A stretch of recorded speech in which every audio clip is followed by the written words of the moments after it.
Hey there folks, welcome to Spectrum Pulse. We talk about music, movies, art and culture, and it's Billboard Breakdown.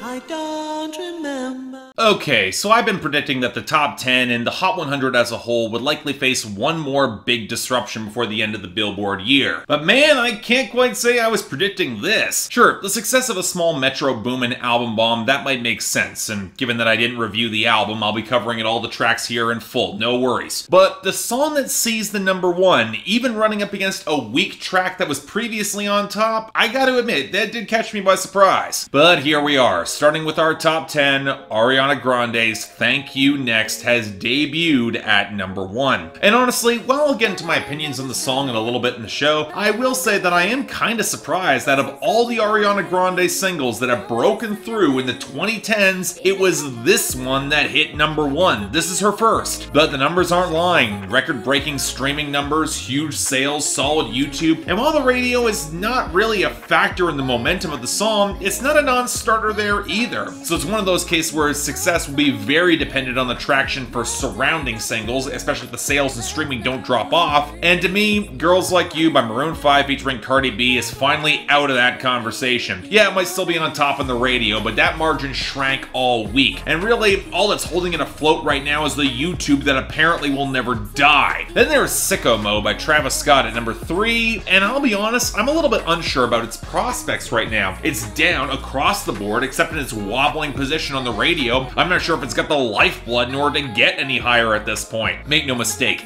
it is vulnerable to Happier by Bastille and Marshmello at number 4, which rose up on sales, picked up a little bit of YouTube to offset a loss in on-demand streaming, and kept hacking away at those radio margins. If there is a song to challenge Ariana Grande for the number 1 next week, it will probably be this one. Then there's Lucid Dreams by Juice WRLD, forced back to number 5, but again, we could have predicted this coming. Yeah, there's still radio traction, but it's losing in all other quarters. It could be out pretty fast. Granted, I'm not exactly thrilled about what's going to be overtaking it. Without Me by Halsey, up to number 6 with strength across the board. Man, I remember when it was just the radio pushing this track. Why did streaming playlists have to get on board for Halsey too? Anyway, at number 7 we got Better Now by Post Malone. Basically only this high thanks to radio inertia, and even that has slipped into free fall, which means I can see it being overtaken by ZZ by Kodak Black featuring Travis Scott and Offset, currently at number 8, which is getting a music video, and while radio and sales aren't really getting on board, the streaming numbers, they're not slowing down. And on that topic, we got Mo Bamba by Sheck West up to number 9. Again, it's the streaming that's really keeping this afloat. And it even pushed back Drip Too Hard by Lil Baby and Gunna down to number 10, which might have slightly better streaming totals, but got edged back on the count of having pretty much no sales presence whatsoever.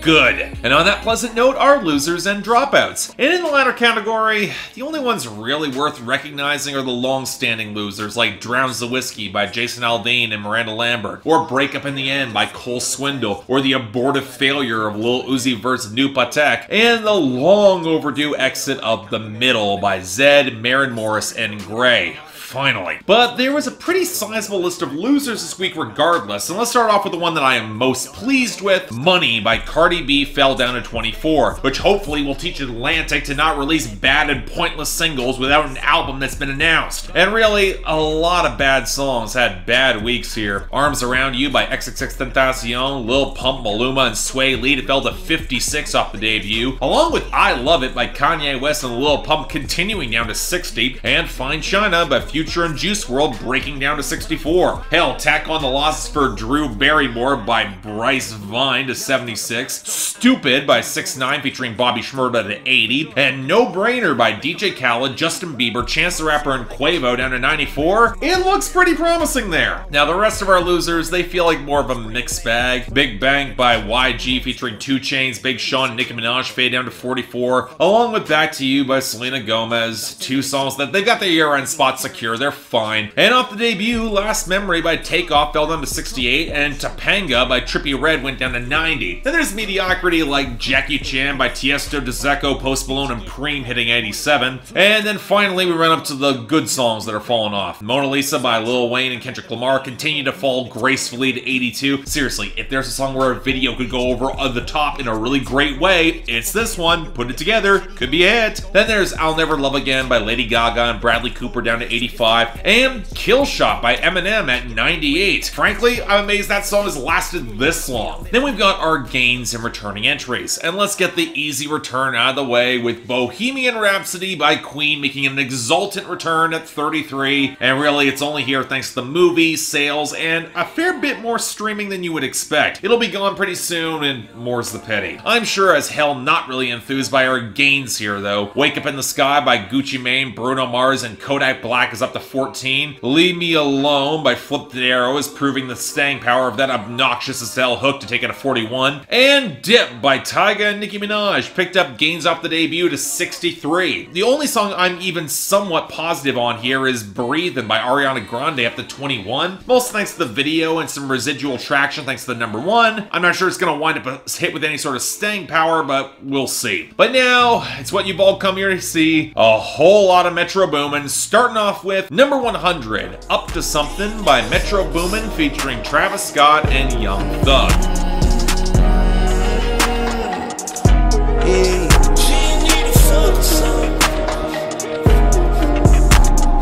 Alright, we're starting off with the Young Thug song. Yeah, the credits put Travis Scott first because he's the bigger name right now, but Travis just mostly contributes crooning ad-libs and backing vocals against the squealing sirens, the odd tumbling clank of the beat, and some rickety track elements. And if some of you think you've already heard this song before, it turns out this was an old demo that actually leaked back about 3 years ago, and was only just finished up for this. And honestly, I'm kind of glad they finally released it. The groove is off-kilter, but it's a good fit for Young Thug's wonky flow, and while the content is pretty empty as always, there's enough weirdness to twist the track without really breaking it. Why he shouts out Patrick Swayze of all people, says that he's gonna shoot precisely while he's indoors, and then says he's screwing a girl who likes his riddles, a girl who, for the record, isn't implied to be yours, and that does account for something. And coupled with that hook, yeah, you know what? I kind of like this. Not bad at all. Check it out. Number 99, Casper by Takeoff.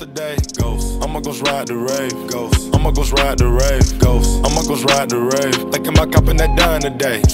I'ma go ride the rave, ghost. I'ma go ride the rave, Takeoff. So I'll admit to being a little bit surprised we're getting a solo Takeoff song a week after the album songs were supposed to break onto the Hot 100. But I will say this one's a lot better than the one from last week. The whirring skitter of the trap groove, the subtle flute atmospherics, and Takeoff ambling through a pretty straightforward joyriding brag rap. And again, I'm kind of really grooving to this. Yeah, the cum shot on the hook doesn't exactly sell it well, and I struggle to say that Takeoff's doing much here that's all that different from your average Migos song, beyond the overextended ghost metaphor, but still kind of a nice touch. But even though he's talking about the roof of his car, there is a part of me that kind of likes the image of Takeoff looking up at the stars and reflecting on that peaceful joyride. It's kind of got a really smooth vibe that I really like, especially with these melodies. And you know, I'm not going to say it's innocent, but it almost kind of reminds me in a strange way of Candy Paint by Post Malone, and that's only a plus for me. So yeah, I can actually really groove to this. Good song. Nice work. Number 97, Consequences by Camila Cabello. Safe and sound,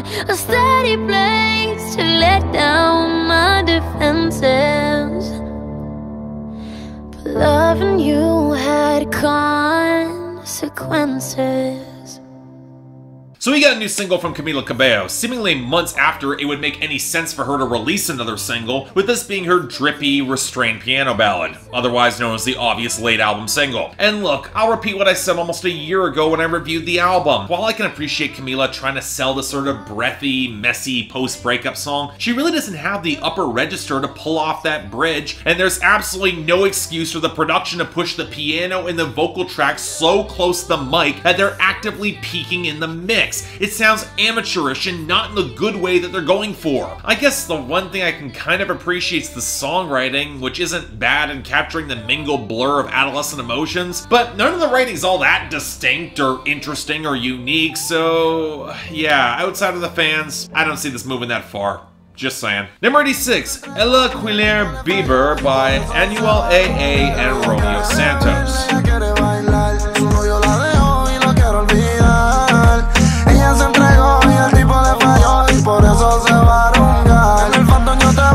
Okay, the only place I know Anuel AA is from that 6ix9ine song a while back, and I've talked about Romeo Santos before, but look, at this point, I've covered so much forgettable reggaeton on Billboard Breakdown that the song needs to bring something special to the table to stand out, and this just doesn't have it. Anuel AA sounds drained of all personality thanks to the auto-tune. That trap-inflected watery groove probably belongs back in 2016, and considering the entire song is about helping a girl get drunk and forget about her ex, look, I'm not gonna say all these songs can feel predatory in this vein with these themes, but some of the devil metaphors that Anuel AA shoves in, they sure as hell don't help matters. But in the end, like most of these songs, I'm gonna forget this exists in a day or two. So next, number 79, No More by Metro Boomin featuring Travis Scott, Kodak Black, and 21 Savage. I pull up till I can't pull no more. I slow down, but it ain't slow no more.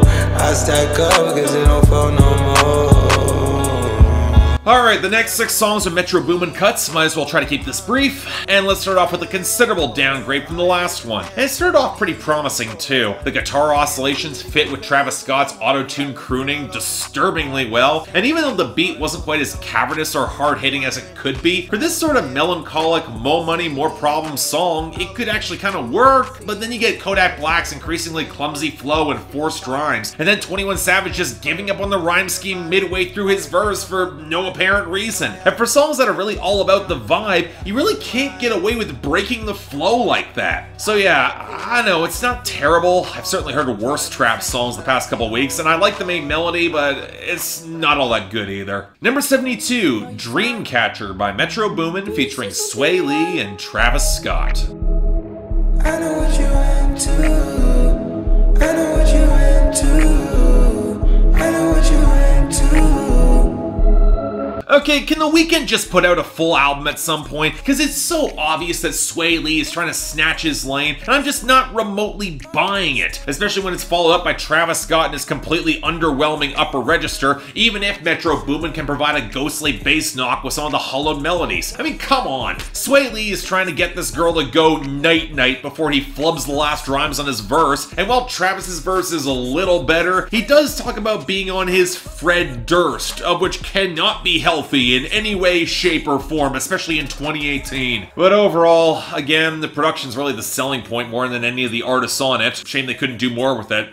Just saying. Number 62, Overdue by Metro Boomin featuring Travis Scott. I overdid myself, I feel I overused my nights, I overdid my nights, I overdid my nights. Yeah. Hit the lights and hit the right. Okay, just Travis this time, with Metro Boomin taking a Muddy Annie sample and warping it into a thicker trap royal with some really nice piano accents and a really striking strings piece for the outro. Honestly, the vibe on the song is really striking. It's damn near perfect for the Travis Scott and his brooding, burned out vibe. Shame that his content doesn't really add a little bit more meat to the song. Hell, if I've got a criticism of the track as a whole, it just feels a little bit undercooked. This could have been fantastic. A hook, a sample flipped this well, it really could have used a killer third verse in order to ratchet up the tension, but I don't know, I guess as it is, I can appreciate it. It's pretty good. Nice stuff. Number 51, Space Cadet by Metro Boomin featuring Gunna. Aim a lot of sticks like a laser tag. Fuck a rich bitch, having rich set. Smoke a lot of trees, need a weed plant. I did take a lean where the lean at. Sleeping on these G's is a beanbag. Got me going jeans cause I'm cool rat.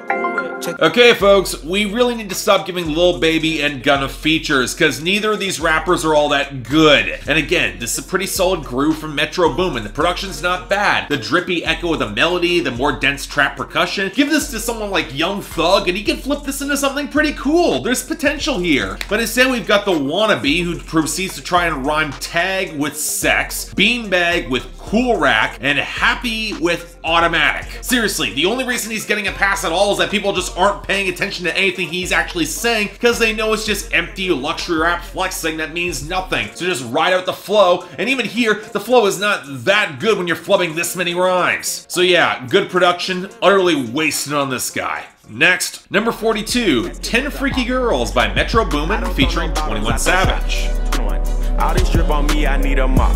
21. Balenciaga boxes in the socks. Oh God. I got 10 freaky girls on a yacht. Finna drown in them, dawg. Finna drown in them. Okay, the last two Metro Boomin cuts both have 21 Savage, and I'll admit that their record working together tends to be pretty decent, especially given how they opened up this song, sampling Selena and a song with Whitney Houston guesting on it. Of course, it drops back into a minimalist trap skitter with 21 Savage's very cold monotone behind it, but there was potential there, especially given those faint horns that they slip in behind the hook and the deeper melodic elements they infuse into the second verse. Granted, this is all reliant on whether 21 Savage can really deliver, and look, I know the majority of his content is hardcore gangsta bars juxtaposed with flexing, but then you get weird references like the RIP to Harriet Tubman, or how the girl he's pimping has a barcode on her vagina, and it's the sort of thing that just completely throws you out of the song. I will say that that little outro snippet where he encounters somebody that he robbed in the past who is now happy to see him, that's kind of cool in a little way, especially in some of the R&B production that honestly I kind of wish was there for the whole song. But beyond that, not bad, but I'm not really feeling this one. Next up, number 38, Don't Come Out the House by Metro Boomin featuring 21 Savage.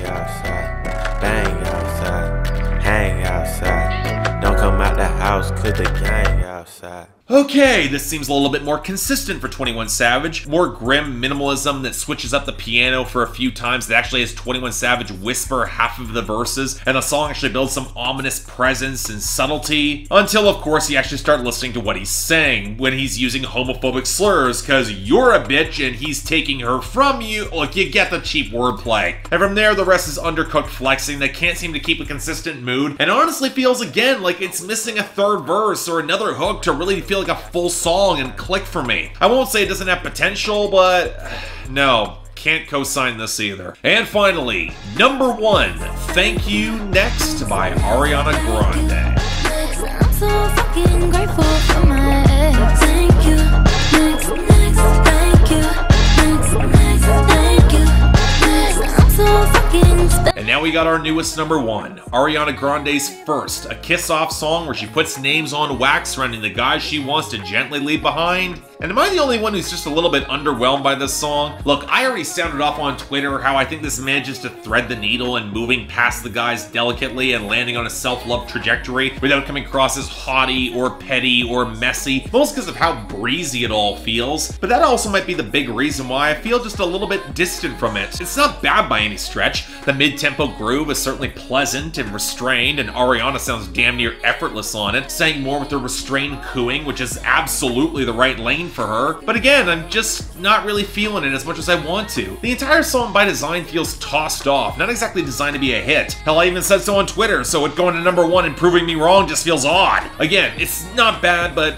not something I'm all that excited about either. But it leaves our week in a bit of a weird place. No outright standouts on either side, but I honestly think I like Casper by Takeoff enough to give it the best of the week, with Up to Something from Metro Boomin, Travis Scott, and Young Thug for the honorable mention. Sorry, Ariana, it happens. Now for the worst, yeah, Space Cadet from Metro Boomin and Gunna gets that, with No More from Metro Boomin, Travis Scott, Kodak Black, and 21 Savage getting the dishonorable mention. But next week, the fallout, because maintaining that number 1 is a very different conversation for Ariana, and I sure as hell am not expecting an Imagine Dragons album bomb, so we'll just have to see what happens. Until then, I'm Mark, you're watching Billboard Breakdown on Spectrum Pulse, and I'll see you next time.